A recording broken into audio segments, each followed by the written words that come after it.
जय हिंदू राष्ट्र। डूबते को तिनके का सहारा एक मुहावरा है कि किसी तरह से कहीं से कोई आस, कोई रास्ता मिल जाए। मगर इस मुहावरे को कितना बुरे से बुरा कहा जाए। डूबते को मोतिया का सहारा मैंने कभी नहीं सुना, मगर ये एक साहब मौलवी साद हुसैन रिजवी ने साबित किया कि डूबते को मोतिया का सहारा। मोतिया समझ सकते हैं, नहीं समझ में आए तो इससे मिलता जुलता लफ्ज़ ढूंढिए, बड़ा प्यारा सा लफ्ज़ है। ये मौलाना के लिए बिल्कुल सही है, इसीलिए मैंने इसे मोहब्बत से, इख्तिसार से, संक्षेप और मोहब्बत के कारण उन्हें मौलवी की जगह मौलू कह रहा हूँ। आपको कैसी हरकतें सूझती हैं? पाकिस्तान डूबने के कगार पर है। अफ़गानिस्तान में जो अमेरिका ने हथियार छोड़े, अब ऐसा लग रहा है कि अफ़गानिस्तान से अमेरिका जो निकला वो डील के तहत निकला और वहाँ हथियार जानबूझ के छोड़ के गया, क्योंकि उन सारे हथियारों को लेकर वहाँ के पठान पेशावर तक कब्जा कर चुके हैं और इस्लामाबाद तक धावा मारेंगे, जो पाकिस्तान की राजधानी है। पाकिस्तान के जो जनरल्स हैं वो भाग गए हैं। वो जो आंखें दिखाते थे अब वो पिछला दिखाने लगे, हाल ख़राब हो गया।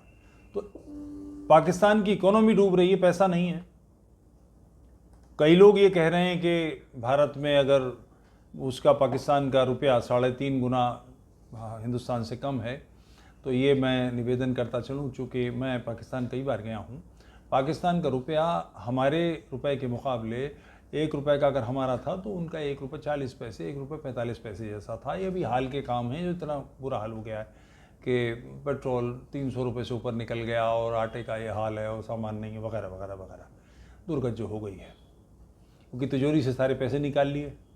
अब तिजोरी में कुछ नहीं तो कहाँ से खिलाएं, कहाँ से खाएं? कराची के आसपास पोर्ट पे जहाज़ खड़े हैं, सामान सड़ रहा है, बुरा हाल है। उनको देने के लिए डॉलर नहीं है, मजबूरी है। प्याज आएगी और प्याज कितने दिन रह लेगी? 1 दिन, 2 दिन, 3 दिन, 4 दिन, उसके बाद तो बदबू देगी। और चीज़ों का है, गेहूं चावल तो रह जाएगा, मगर पाकिस्तान के पास कुछ नहीं है। तो ये मौलवी साद हुसैन रिजवी ने तकरीर फरमाई।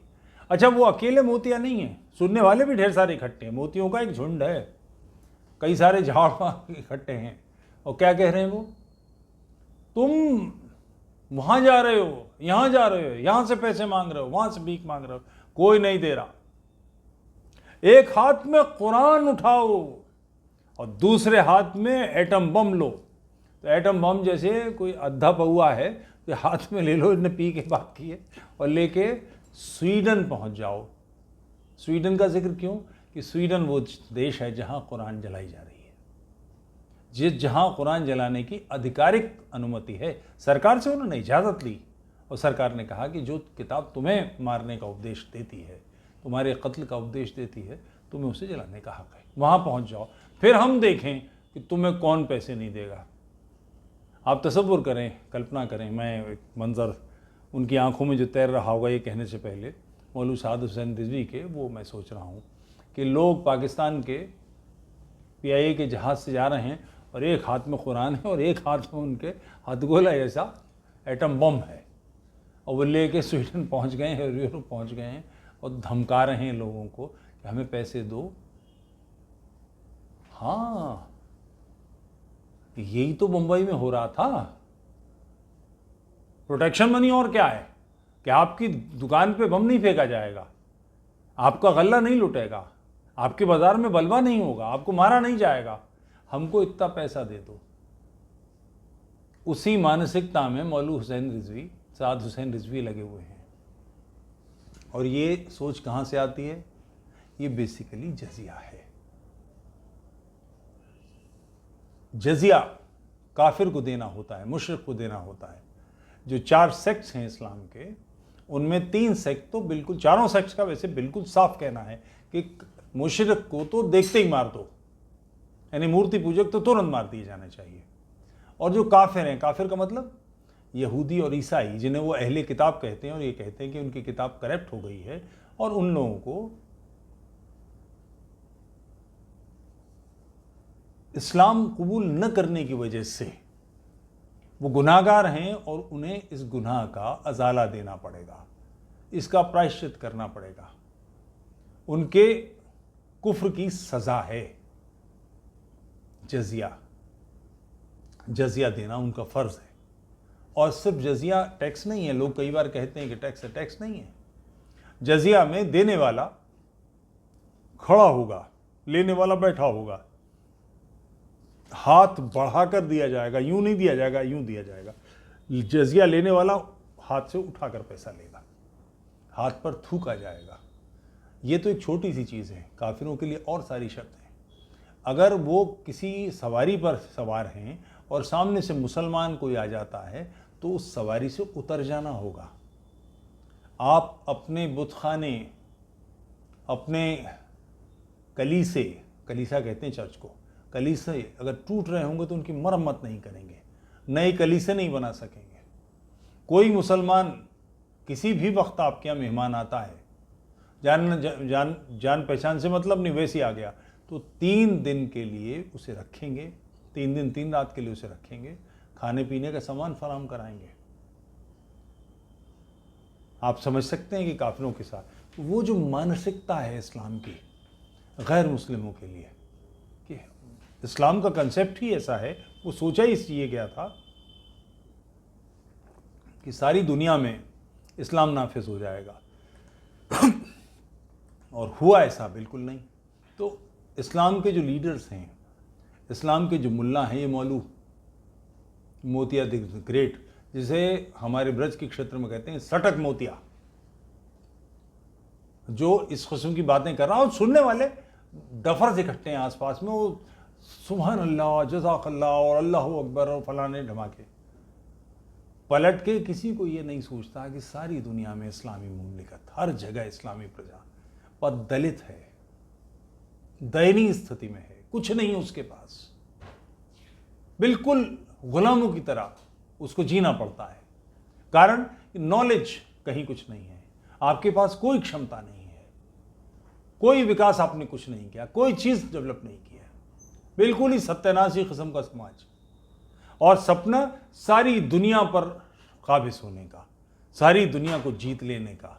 मानसिकता ये कि 150 करोड़ लोग बचे हुए 550 करोड़ लोगों को जीत सकते हैं।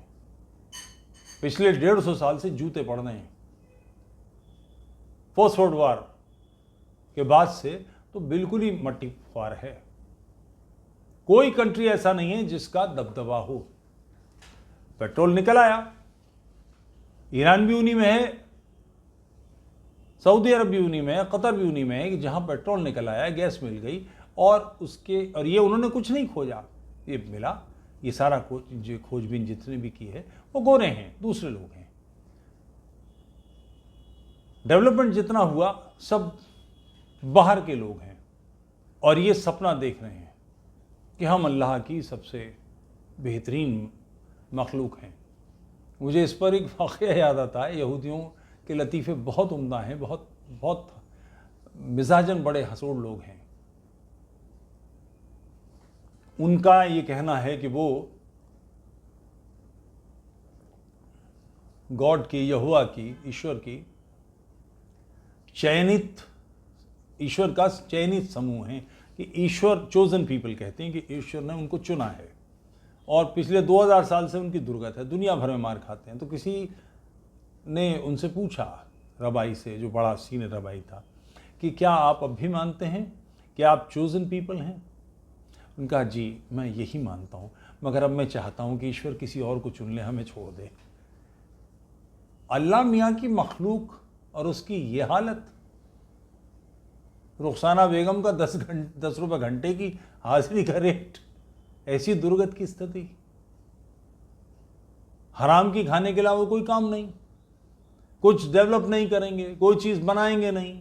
मुल्ला ने क्या करना है? तकरीर करनी किसी का जाके, और उसकी मुर्गी खानी, बिरयानी तो तोड़नी, इसी तरह के। तो ये जो मौलू साद हुसैन रिजवी साहब दमोतिया हैं, इन लोगों से जान छुड़ा लीजिए। अब बहुत कुछ खोने को भी नहीं बचा मेरे पाकिस्तानी भाइयों। पाकिस्तानी भाई इसलिए कह रहा हूँ कि आप मेरे भाई हैं। इस्लाम ने आपको हमसे छीन लिया, अपने घर लौटिए, इन कमबख्तों से पिंड छुड़ाइए। अगर इनसे पिंड नहीं छुड़ाएंगे तो आपके पास कुछ बचेगा भी नहीं, कोई जिंदगी।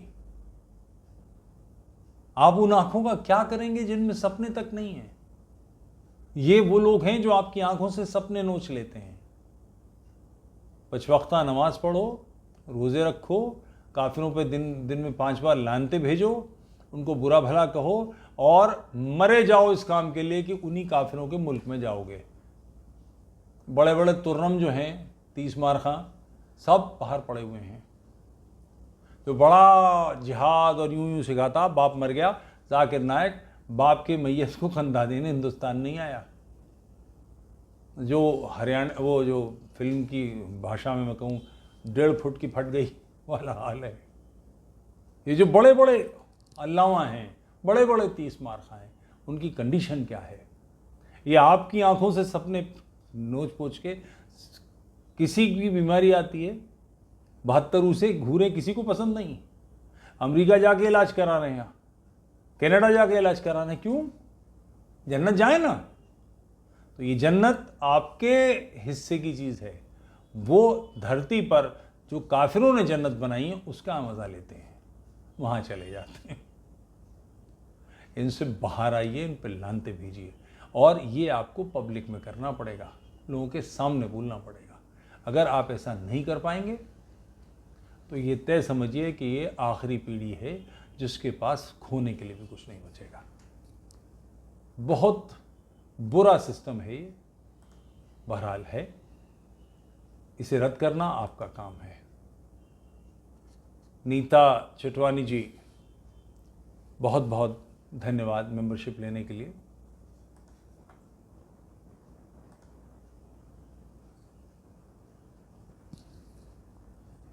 कल थोड़ी सी बातचीत तफसील से आपसे करने का मेरा मन है, और 11-12 मार्च के कार्यक्रम के बारे में